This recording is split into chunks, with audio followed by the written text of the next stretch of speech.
Jadi kalau Anda berbicara mengenai kehadiran Allah, itu kami tidak pernah kemudian menjadikan Allah itu sebagai makhluk. Di dalam surah Qaf ayat 16 Allah menerangkan begini.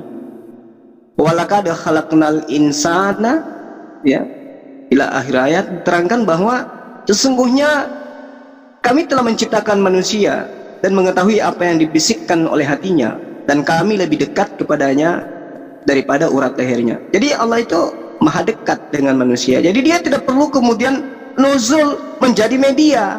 Tidak. Nah, yang abang bahas tadi tentang surah Qasas itu, ya, Al-Qasas, yang menerangkan tentang apa yang tertera di dalam cerita bahwa ada suara. Gini bang,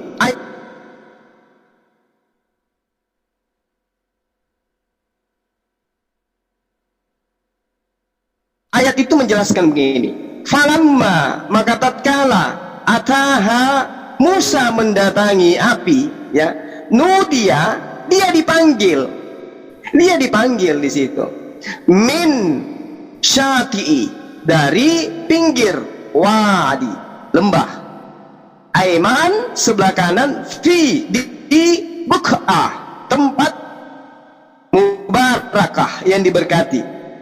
Lalu diterangkan lagi selanjutnya, mina, dari syajarah, pohon kayu, an, bahwa ya Musa, wahai Musa, ini sesungguhnya aku, ana, ya, aku Allah, Rabbu, Tuhan alamin, semesta alam. Nah, jadi Musa ini dipanggil. Kemudian kalau misalnya saya gini bang, saya kemudian menyeru orang, tapi bukan saya yang menyeru, bisa nggak? Bisa. Orang menyeru kepada orang lain mengatasnamakan saya, bisa nggak? Bisa. Berarti saya bisa menyuruh orang untuk memanggil orang mengatasnamakan diri saya, bisa. Karena itulah kemudian yang ada di ayat ini jelas, ini adalah perintah Allah yang datang kepada Musa, bukan kemudian menyatakan bahwa Allah wujud berupa pohon atau disembunyi di balik pohon. Tidak. Makanya diterangkan di dalam surah Al-A'raf, di situ dikatakan oleh Allah, walamma ja'a Musa limiqatina wa kallamahu rabbuhu. Di situ diterangkan, dan tatkala datang Musa pada waktu yang kami tentukan dan berfirman kepadanya, Tuhannya berkata, Tuhannya Musa, ya. Lalu Musa berkata, Rabbi, ya Tuhanku, arini kepadaku, unzur lihata ilaika, aku ingin melihat engkau, perlihatkan dirimu kepada aku. Qala, Allah kemudian berfirman, lan tarani, kamu tidak akan melihat aku, walakin, akan tetapi, unzur lihata ila, ke jabal, ke bukit itu, fa inistaqarra, maka jika bukit itu masih tetap makana, pada tempatnya, fasaufa, maka akan tarani, kamu melihat aku. Tapi ternyata ketika Allah menampakkan sinarnya, cahayanya ke bukit itu hancur lulu. Jadi bagaimana mungkin kemudian Musa ketika minta untuk melihat Allah itu mampu melihat wujudnya Allah? Nggak bisa. Jadi yang datang pada suara, yang datang kepada Nabi Musa itu hanya penglihatan Musa yang mendengarkan wahyu, tapi dia tidak melihat wujud daripada Allah. Ya, ini sinkron di dalam Al-Quran. Jadi itu sudah final. Nah sekarang ketika abang mengatakan sebelum Yesus wujud, dia adalah ruah, dan ruah ini bersuara, dan suara ini adalah firman. Nah ini yang menjadi pertanyaan. Kalau kemudian firman itu adalah suara itu tadinya adalah ruah, dan ruah itu tadinya adalah Yesus, ini makin rancu lagi. Firman itu apa sih sebenarnya? Kalau di Al-Quran kan sudah jelas, firman itu adalah kalimah. Kalimah nanti terbagi-bagi, tergantung daripada konteks ayatnya sedang menjelaskan apa. Nah kalau di kitab Anda, firman itu membulat menjadi manusia, sementara yang dikatakan menjadi manusia sendiri itu masih menerima firman. Jika firman itu adalah Allah menjadi 100% manusia, atau firman itu adalah ruah, ya, kalau karena Abang mengatakan ruah, saya nggak menggunakan translasi Islam di sini. Ketika firman itu adalah ruah atau suara yang menjadi 100% manusia, ya, dan Yesus adalah firman atau ruah yang adalah suara itu sendiri yang telah menjadi manusia 100%, lalu kenapa kemudian ruah yang menjadi 100% manusia masih menjadi penyampai firman? Katanya ruah itu sudah menjadi manusia, dan ruah itu adalah firman, menjadi manusia 100%. Tapi faktanya di dalam Al-Quran diterangkan bagaimana kemudian Nabi Isa alaihissalam atau Yesus itu menerangkan, subhanaka ma yakunu li an aqula ma laysa li bil haqq. Maksudnya, engkau ya Allah, aku tidak berkata-kata dari diriku sendiri. Apa yang aku katakan adalah apa yang diperintahkan oleh engkau untuk aku katakan, aku sampaikan. Maksudnya, engkau ya Allah, apa yang aku katakan, aku tidak akan mengatakan sesuatu yang bukan hakku untuk aku katakan. Itu pernyataan Nabi Isa alaihissalam. Sama pernyataannya di dalam kitab Abang.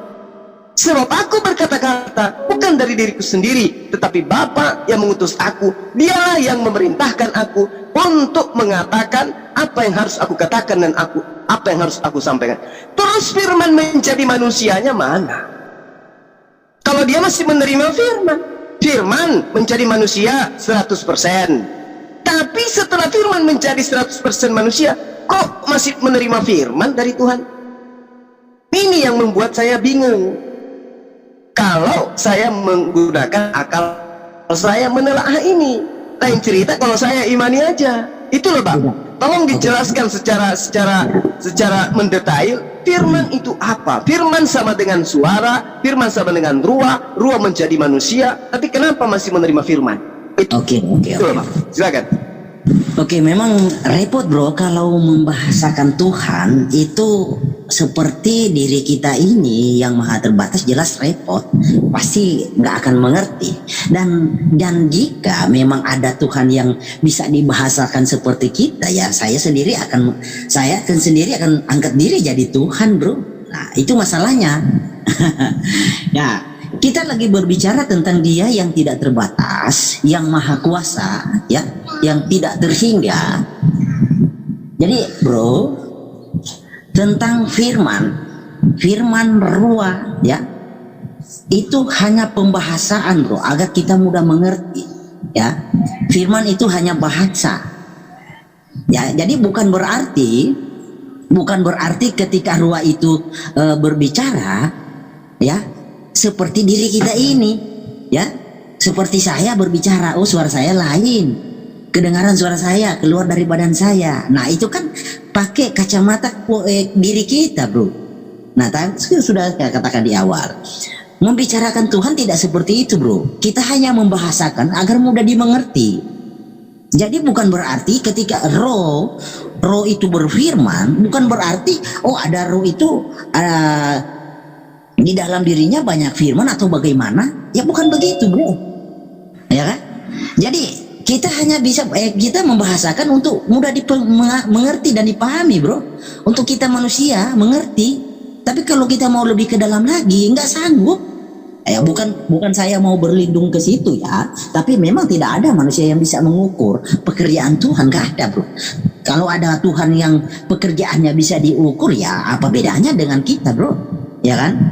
Tapi yang pasti ya, firman ruah yang kami imani, firman yang kami imani yang menjadi daging itu adalah Dia yang kekal, sang kekekalan yang nampak di dalam wujud. Itu yang kami imani bro.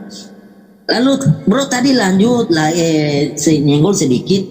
Oh ketika Dia sudah menjadi daging, kenapa masih menerima firman? Kenapa masih ada roh lagi? Jadi bro, itulah hebatnya Tuhan bro. Jadi kita ini berbicara tentang Tuhan bro. Kalau Tuhan Dia seumpama ya, seandainya kalau ada Tuhan seumpama 3 roti diambil 2 sisa 1, itu bukan Tuhan bro. Ya jelas Dia terbatas berarti, ya kan. Jadi kalau berbicara Tuhan bro, analogi Tuhan, seumpama 3 roti diambil 2 tetap 3 bro. Atau seumpama ada 10 roti diambil 5 tetap 10 bro, gak akan berkurang.